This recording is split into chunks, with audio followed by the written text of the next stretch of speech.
Hello and welcome back to my channel. We're going to be talking about relative extrema. We'll talk a little bit about absolute extrema and the first derivative test. So we were talking about increasing versus decreasing, and we're going to kind of use that same information to look at more things that we can tell from our graph. So we have absolute extrema, absolute or global extrema are defined as f of x being on a closed interval from a to b, where f of c is greater than or equal to f of x for all values of x in a to b, and f of c is the absolute maximum in that case. If we have the opposite, f of c is less than or equal to f of x for all values from a to b, then it's the absolute minimum of f of x. Absolute meaning it is the biggest possible y value or the smallest possible y value in our interval. We have another thing called relative or local, which is where if we were to look at a smaller section of that graph or of that function, we might have a maximum in a small section, but it may not be a maximum overall. It's still kind of an important piece of our function, but not necessarily overall. So a function f of x has the following: a relative minimum when f of x stops decreasing and then begins to increase.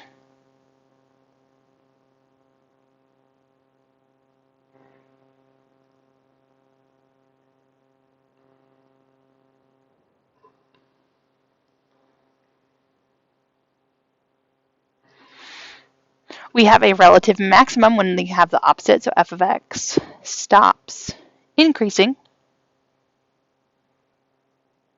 and begins to decrease.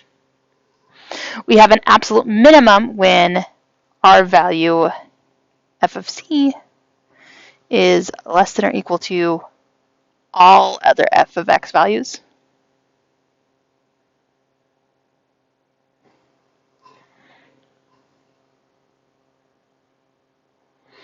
And we have an absolute maximum when we have the opposite, so f of c is greater than or equal to all other values, specifically for f of x.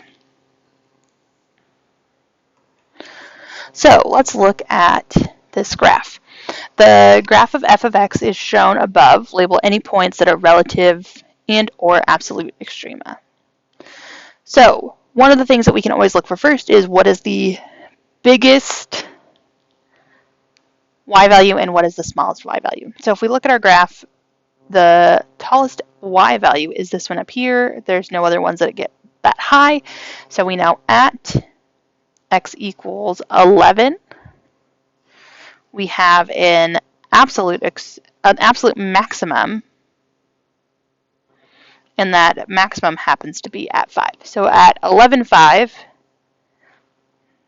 is an absolute maximum.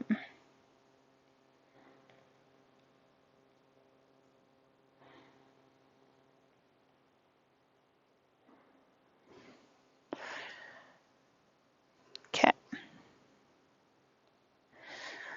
If we look kind of closer in, these endpoints are only ever going to be absolutes. So even though we have something that looks like it might stop after this, we don't know what's going on the other side of our function, so we can't actually tell if this is a maximum because it's not our absolute maximum. So relative, we need both sides of our function, versus absolute, we can kind of get away with just the one side. So absolute minimum, if we look here, there's nothing that goes below -1. The other thing that we can tell about this is because we see both sides, if we were to kind of zone in on just this one piece, this is also a relative minimum. So at 2, -1, we have an absolute and relative min.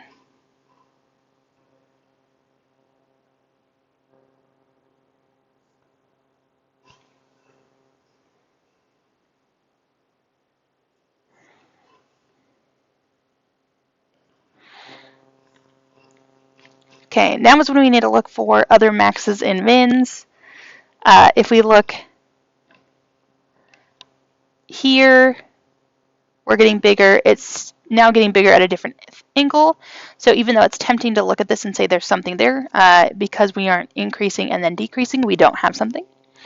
Here, though, we have an increase and then a decrease. So if we look here, this is the biggest Y value in this general area. So this is a relative maximum for us. So at 5, 2, we have a relative maximum.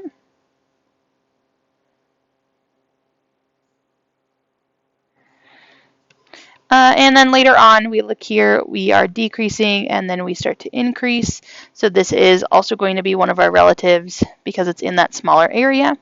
So at 7, 1, we have a relative minimum. We can have multiple relative minimums and maximums at different spots.